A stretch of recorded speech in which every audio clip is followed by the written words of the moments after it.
शाम ढलते ही चौराहे की पीली बत्तियां जल उठी। गाड़ियों के शोर और भागती भीड़ के बीच सड़क के एक कोने में रोशनी से जगमगाता खड़ा था मदन पानी पूरी वाला। लीजिए भैया, थोड़ा कच्चे आम की चटनी और डाल दूं? नहीं मदन, बस ठीक है, एकदम बढ़िया बनाए हो। अरे आप लोगों को पसंद आ जाए, बस यही बहुत है भैया। ग्राहक पैसे देकर चला जाता। तभी बंटी कंधे पर ऑफिस का बैग लटकाए थका हारा वहाँ पहुँचता है। मदन भाई, एक प्लेट लगाना यार, आज तो पैर रखने की भी हिम्मत नहीं बची है। क्या हुआ भाई, आज फिर साहब ने ज्यादा काम करा लिया क्या? अरे मत पूछो, सुबह से बस दौड़ रहा हूँ। कभी कभी लगता है नौकरी छोड़ छाड़ के तुम्हारी तरह अपना कोई काम ही शुरू कर लूं। अरे कम से कम खुद के मालिक तो रहोगे। मदन बिना कुछ बोले हल्के से मुस्कुरा देता है और पानी पूरी तैयार करने लगता है। सच कहूं भाई, इस पूरे चौराहे पर तुमसे ज्यादा सुखी कोई नहीं लगता। हमेशा चेहरे पर वही शांत मुस्कान, ना कोई टेंशन, ना कोई गुस्सा। भगवान ऐसी किस्मत सबको दे। बंटी हंसते हुए पैसे गले पर रखकर चला जाता है। मदन चुपचाप नोट अंदर रखता है, लेकिन इस बार उसके चेहरे की मुस्कान फीकी पड़ चुकी थी। तभी एक नया ग्राहक ठेले के सामने आकर रुकता है। भैया, एक प्लेट पानी पूरी लगाना, तीखी वाली। हाँ भैया, अभी लगाता हूँ। चौराहे से आगे बाजार की भीड़ और रौनक बढ़ जाती है। दुकानों की जगमगाती लाइटों के बीच मोहन जी हाँफते हुए अपना रिक्शा खींचते हुए आते हैं। लीजिए हरी बाबू, आगे आपका बाजार। ये लीजिए मोहन काका, वैसे आजकल आपकी सांस बहुत फूलने लगी है, थोड़ा आराम किया करिए। अरे बाबूजी, हम गरीबों को आराम कहाँ नसीब। अगर ये पैर रुक गए तो घर का चूल्हा कैसे जलेगा। हरी आगे बढ़ जाता है। मोहन जी पैसे जेब में रखने ही वाले होते हैं कि उनकी नजर सामने दुकान पर पड़ जाती है। वहाँ उनका बेटा राजीव अपने दोस्त के साथ बड़े ठाठ से पैर पर पैर चढ़ाए खड़ा था। देख भाई, एक दिन किस्मत चमकेगी तो ऐसी चमकेगी कि साला ये पूरा बाजार खरीद लेंगे। बस थोड़ा सब्र रख। अरे सब्र की ऐसी की तैसी, अपनी पर्सनैलिटी देखी है? ये बड़े बड़े काम करने के लिए बनी है भाई, छोटे मोटे कामों में अपना वक्त जाया नहीं करता मैं। मोहन जी भारी कदमों से रिक्शा खींचते हुए दोनों के पास पहुंचते हैं। राजीव, अरे पापा, आप यहाँ इस खटारे को लेकर क्यों आ गए? अरे कोई देख लेगा तो क्या सोचेगा? कम से कम मेरी इज्जत का तो ख्याल रखा कीजिए। बेटा, सुबह से इस बूढ़े शरीर को निचोड़कर सिर्फ 80 रुपए कमाए हैं। महंगाई आसमान छू रही है। इस रिक्शे की कमाई से अब मैं 3 लोगों का खर्च नहीं उठा पा रहा। अब तो मेरे साथ हाथ बटाओ या कोई और काम ढूंढो ताकि घर में 2 वक्त की रोटी आ सके। फिर वही रोना। मैंने आपसे कितनी बार कहा है कि मुझसे ये चिल्लर कमाने वाले काम नहीं होंगे। अरे इस 2 कौड़ी की गरीबी में घुट घुट कर मरना आपकी आदत होगी, मेरी नहीं। मुझे कोई ऐसा काम करना है जिससे मैं जल्दी से जल्दी अमीर हो जाऊं। अरे मोहन काका, आप भी कहाँ पुराने जमाने की बातें लेकर बैठ गए। अरे मेरे पास एक से एक क्विक अमीर बनने के आइडियाज हैं। हम दोनों मिलकर कुछ ऐसा बड़ा धमाका करेंगे कि आप भी याद रखोगे। सुना आपने? चमन सही कह रहा है, मुझे अपनी जिंदगी अपने रुआब से जीनी है। बेटा, कब तक इन चक्करों में फंसे रहोगे? अरे यार, हो गया आपका भाषण शुरू। चल चमन यहाँ से, मूड खराब कर दिया बुढ़ऊ ने। राजीव बिना पीछे मुड़े तेजी से आगे बढ़ जाता है और चमन भी उसके पीछे पीछे भागता है। रात गहरा चुकी है, चारों तरफ सन्नाटा पसरा है। तभी मोहन जी के घर का दरवाजा खुला और राजीव हाथ में एक छोटा सा झोला लिए दबे पांव चोरों की तरह बाहर आता है। गली के मोड़ पर एक खंबे के पीछे छुपा चमन उसका इंतजार कर रहा था। आ गया नवाब साहब। मैं तो सोच रहा था कहीं बुढ़ऊ ने रस्सी से बांधकर तो नहीं सुला दिया। अरे चुप कर यार, बड़ी मुश्किल से निकला हूँ। अगर पापा जाग जाते ना तो फिर आज 2 घंटे का ज्ञान सुनना पड़ता। अरे ज्ञान नहीं भाई, वो तो फुल लंबी वेब सीरीज चलाते हैं। अरे एक बार शुरू हो गए तो इंटरवल भी नहीं मिलता। सही कह रहा है। वैसे बैग में क्या भर कर लाया है? हाँ, 2 जोड़ी कपड़े हैं और कुछ पैसे हैं बस। और तू? मेरे बैग में जिंदगी बदलने का सामान है। भाई मैं तो इतनी तैयारी से आया हूँ कि रास्ते में कंगाली हमें छू भी नहीं सकती। 2 समोसे, 1 पानी की बोतल और आधा पैकेट नमकीन। और सुबह को भूख लगी तो मम्मी के हाथ के थेपले भी रख लाया हूँ। अरे अमीर बनने निकले हैं भाई, भूखे पेट थोड़ी ना क्रांति होगी। क्रांति करने जा रहे हैं, कोई पिकनिक पर नहीं। देख चमन, पीछे मुड़कर मत देखना। अब इस शहर ने हमें सिर्फ तंगी और ताने दिए हैं। अब लौटेंगे तो सीधा गाड़ियों का काफिला लेकर लौटेंगे। हाँ बिल्कुल भाई, जिस दिन बड़ी गाड़ी में लौटेंगे ना, सबसे पहले छेदीलाल हलवाई की दुकान के सामने ब्रेक मारूंगा। साला रोज उधार के पैसों के लिए ताने मारता था। अब वैसे गाड़ी ब्लैक लेंगे भाई, उसमें पूरा डॉन वाला फील आता है। सीधा थार लेंगे, थार। काली थार पे घुमाएंगे शहर सारा, देखता रह जाएगा बुढ़ऊ हमारा। अगले दिन धूप खिलते ही मदन चौराहे पर अपना ठेला लगा चुका था, लेकिन आज उसका ध्यान बार बार सड़क के दूसरी तरफ बने एक पुराने चबूतरे पर जा रहा था, जहाँ राजीव और चमन बैठे थे। उनके चेहरे की हवाइयाँ उड़ी हैं और झोले जमीन पर पड़े थे। मैं तो इतना चल के थक गया हूँ भाई, अपनी थार कैसे आएगी? अरे चिंता मत करो, हम 4 पहिया वाले हैं ना, इसलिए हमें चलने की आदत नहीं है, तो थकान हो रही है। सही बोले गुरु। उन्हें सुबह से भूखा प्यासा बैठा देख मदन के मन में दया आती है। वो चबूतरे के पास जाता है। प्रणाम भैया, अब सुबह से देख रहा हूँ आप दोनों यहीं बैठे हैं। कुछ खाया पिया कि नहीं? नहीं, हमें भूख नहीं है, हम बस यहाँ किसी का इंतजार कर रहे हैं। अरे भैया संकोच मत करिए, चेहरा बता रहा है कि आप दोनों के पेट में चूहे कूद रहे हैं। आइए ठेले पर आइए, ताजी पानी पूरी खिलाता हूँ। अरे एक बार बोला ना भूख नहीं है। अरे भैया पैसे देने की कोई जरूरत नहीं है, आज भाई की तरफ से सेवा समझ लीजिए। मुफ्त की बात सुन चमन और राजीव मदन के ठेले पर आते हैं। मदन बड़े चाव से दोनों को कच्चे आम की खट्टी मीठी पानी पूरी खिलाता है और पेट भर जाने के बाद दोनों वापस चबूतरे पर आकर बैठ जाते हैं। आहा भाई राजीव, मजा आ गया। हाँ वैसे ये पानी पूरी वाला बड़ा दिलदार है यार, मुफ्त में खिला गया। अरे गल्ला देखा तुमने इसका? नोटों से ठसा ठस भरा था, बहुत पैसे वाला लगता है। हाँ देखा था। देख भाई, हमारे पास जितने पैसे बचे हैं उससे तो शहर घूमना भी मुश्किल है, थार लेना तो दूर की बात है, इसलिए कुछ बड़ा करना पड़ेगा। अब क्या करना होगा? अरे करना क्या है, मौका भी है और दस्तूर भी। शाम को जैसे ही भीड़ बढ़ेगी इसका ध्यान भटकेगा, इसका गल्ला साफ कर देंगे। इन पैसों से अपना कोई नया काम शुरू कर लेंगे। क्यों, कैसा लगा आइडिया? बात तो सही है, वैसे भी इसके पास बहुत पैसा है, थोड़े कम भी हो जाएंगे तो इसका क्या बिगड़ेगा। धीरे धीरे दिन ढल जाता है और शाम की रौनक शुरू हो जाती है। मदन के ठेले पर ग्राहकों की भीड़ जुटने लगती है। तभी पायल वहाँ आती है। ओ मदन भाई, 2 प्लेट पानी पूरी लगाना और जरा कच्चे आम की चटनी भी ज्यादा डालना, बड़ी भूख लगी है।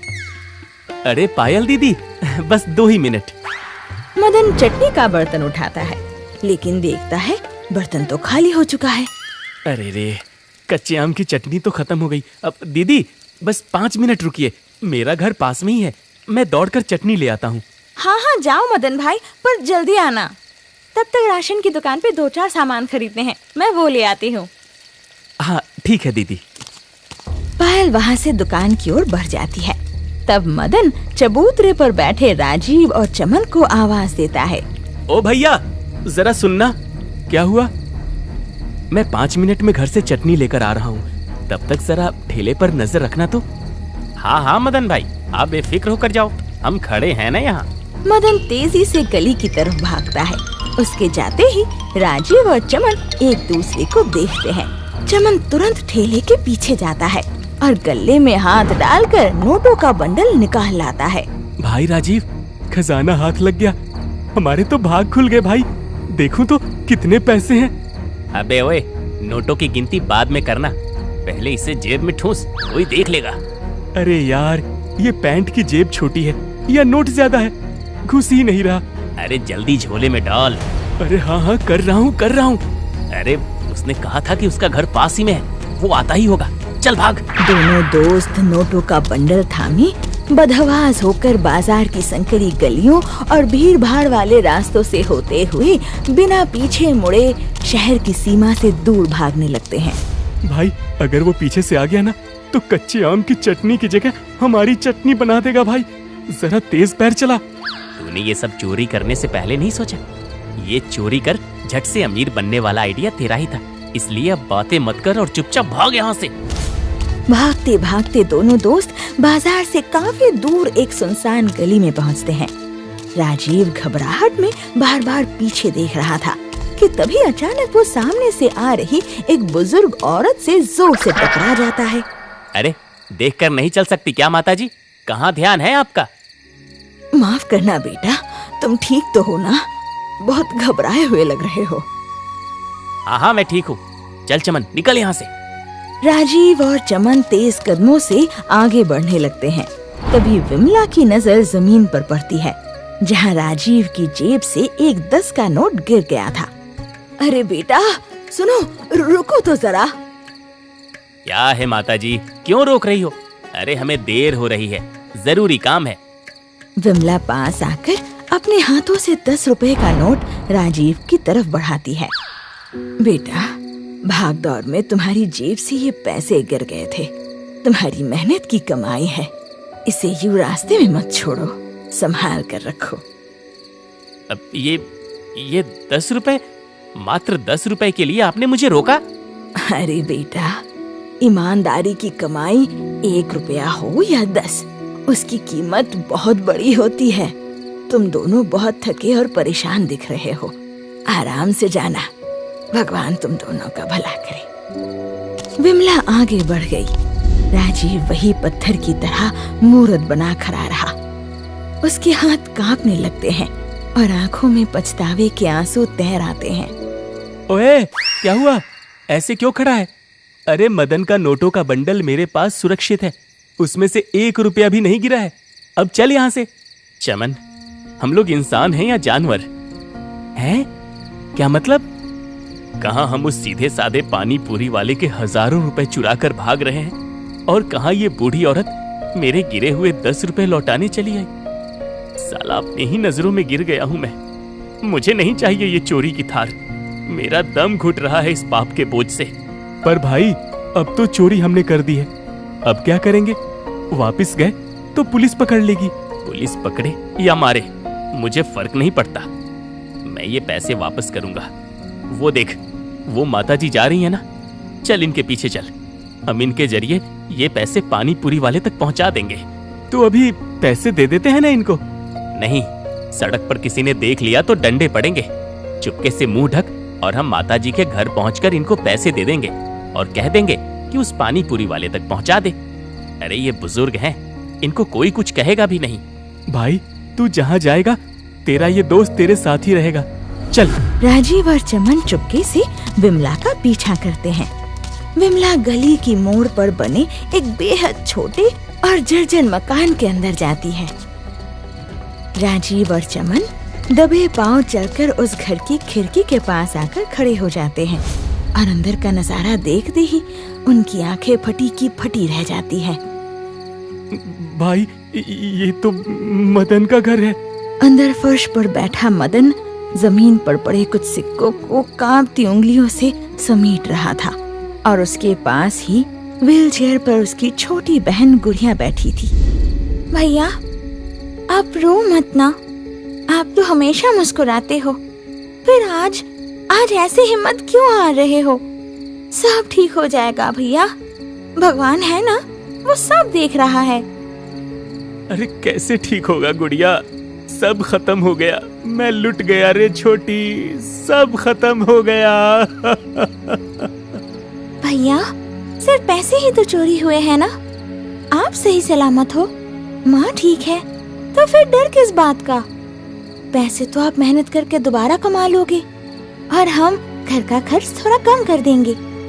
अरे मुझे घर के खर्च की चिंता नहीं है गुड़िया, वो पैसे, वो जो 20,000 रुपए गले में थे ना, वो मैंने रात दिन एक करके इसलिए जोड़े थे ताकि अगले हफ्ते से डॉक्टर तेरे पैरों का इलाज शुरू कर दे। खिड़की के बाहर खड़े राजीव और चमन का दिल ये सुनते ही जैसे बैठ जाता है। दोनों एक दूसरे को ग्लानि भरी नजरों से देखते हैं। अरे मैंने सोचा था कि मेरी बहन अब इस व्हीलचेयर से उठकर अपने पैरों पर खड़ी हो पाएगी, पर उन कसाईयों को जरा भी तरस नहीं आया। वो चोर मेरे पैसे नहीं ले गए गुड़िया, वो मेरा सपना, मेरी खुशियां चुरा कर भाग गए रे। मैं कैसा अभागा भाई हूँ, अपनी बहन का इलाज भी नहीं करा पाया मैं। तभी दरवाजे से विमला अंदर दाखिल होती है। मदन को इस हाल में रोते देख वो घबराकर अपना झोला जमीन पर ही रख देती है। अरे मदन, क्या हुआ तुझे? तू ऐसे जमीन पर बैठकर क्यों रो रहा है? माँ, जिन 2 लड़कों पर भरोसा करके मैं घर चटनी लेने आया था, वही पीठ में छुरा घोंप कर भाग गए माँ।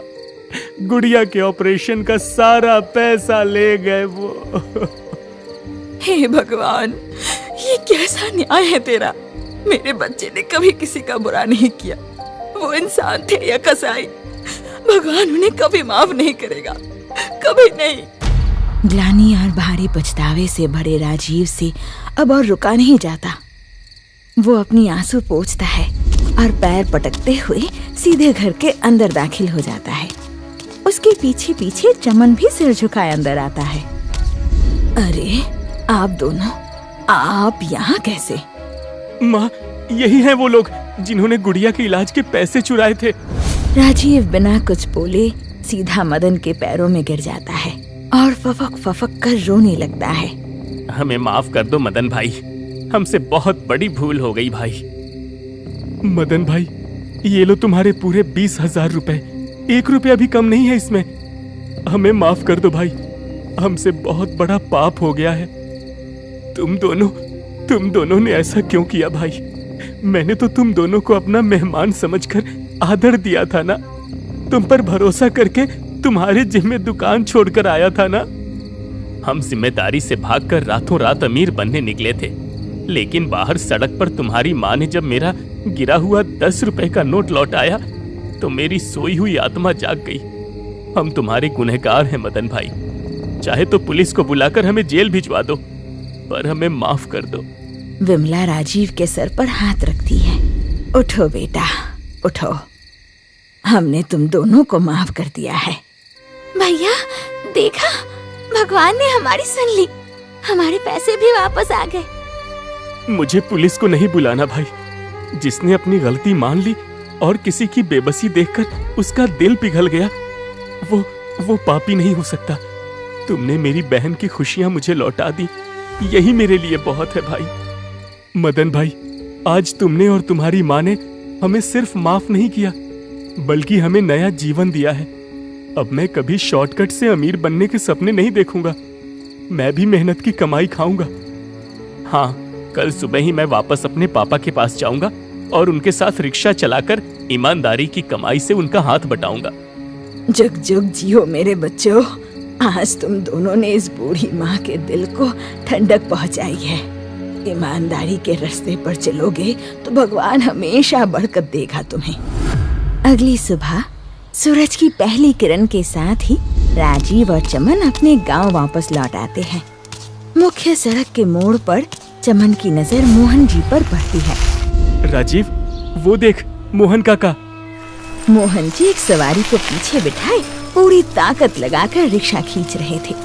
सुबह की करकराती धूप में उनका बूढ़ा शरीर पसीने से तरबतर हो रहा था।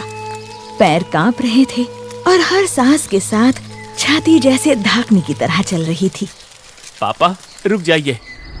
मोहन जी हांफते हुए ब्रेक मारते हैं और पीछे मुड़कर देखते हैं तो राजीव को सामने पाकर उनकी आंखों में गुस्सा और दुख एक साथ उभर आता है।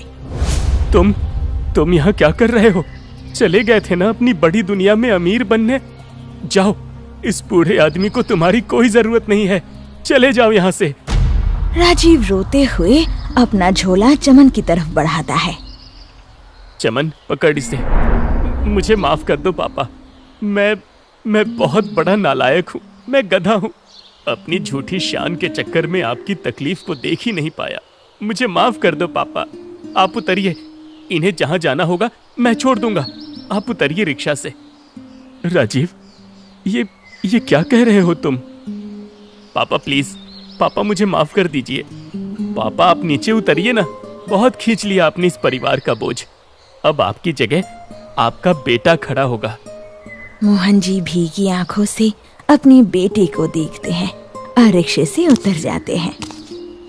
चमन, तुम पापा को घर पर छोड़ दो, मैं तुमसे शाम को मिलता हूँ। ठीक है भाई। कुछ हफ्तों बाद रात के समय चौराहे पर मदन पानी पूरी वाला का ठेला रोशनी से जगमगा रहा था और सामने बंटी हमेशा की तरह कंधे पर बैग लटकाए खड़ा था। सच कहूँ मदन भाई, आज तो साहब ने ऐसी क्लास ली है ना कि दिमाग का दही हो गया। अरे एक तुम्हारी ही किस्मत तो चकाचक है और हमारी लाइफ में सिर्फ मेहनत और टेंशन लिखी है। बंटी भाई, मेहनत तो हर काम में है, हाँ, पर हमारी जितनी तो नहीं। अरे आपको तो अपनी मर्जी का काम है, पूरी आजादी है। तभी दूर से हंसते खिलखिलाते हुए राजीव और चमन ठेले की तरफ आते दिखाई देते हैं। उन्हें देखकर मदन का चेहरा जैसे खुशी से खिल उठता है। अरे राजीव भाई, चमन भाई, आइए आइए, बड़े दिनों के बाद आए। बस भाई काम में थोड़ा व्यस्त थे, सोचा आज आपसे भी मिल लें। देखा, मैं भी यही कह रहा था कि आपकी लाइफ कितनी बढ़िया है। जितनी मेहनत हम नौकरी वाले करते हैं उतनी तो आपको करनी ही नहीं पड़ती। तो एक दिन आप ये ठेला लगाकर क्यों नहीं देख लेते भैया, आपको भी पता लग जाएगा। राजीव की बात सुनकर बंटी थोड़ा असहज हो जाता है। वो जल्दी से पैसे गले पर रखता है। अच्छा मदन भाई, चलता हूँ, ये लो पैसे। बंटी मुंह बनाते हुए वहाँ से चला जाता है। आप दोनों का काम कैसा चल रहा है? एकदम बढ़िया, बस दिन रात मेहनत चल रही है, सुबह से शाम तक रिक्शा दौड़ाता हूँ। और मैं भी अब एक दुकान पर मुनीम का काम सीख रहा हूँ। तुम्हारी तरक्की देखकर मेरा दिल खुश हो गया। रुको, आज अपने हाथों से कच्चे आम की स्पेशल पानी पूरी खिलाता हूँ तुम दोनों को। पानी पूरी तो जरूर खाएंगे भाई, लेकिन पहले एक छोटा सा काम। चमन तुरंत थैले से एक लिफाफा निकालता है और मदन के सामने गले पर रख देता है। ये क्या है? अब ये कुछ रुपए हैं हमारी तरफ से छोटी बहन गुड़िया के इलाज के लिए। अरे नहीं नहीं राजीव भाई, ये आप क्या कर रहे हैं? अब गुड़िया का इलाज अच्छे से चल रहा है, मुझे ये पैसे नहीं चाहिए भाई। ये आपकी खून पसीने की कमाई है, ये ईमानदारी की कमाई भी तुम्हारी ही देन है। रख लो मदन भाई। मदन चाहकर भी राजीव और चमन की इस सच्ची जिद को टाल नहीं पाता। उसकी आंखें नम हो जाती है और कुछ पल के लिए वो बस राजीव और चमन को देखता रह जाता है। तो दोस्तों, कहानी यही समाप्त होती है। अब जल्दी से कमेंट बॉक्स में जवाब दीजिए कि राजीव और चमन ने गले से कितने रुपए चुराए थे। देखते हैं सही जवाब किसका आता है।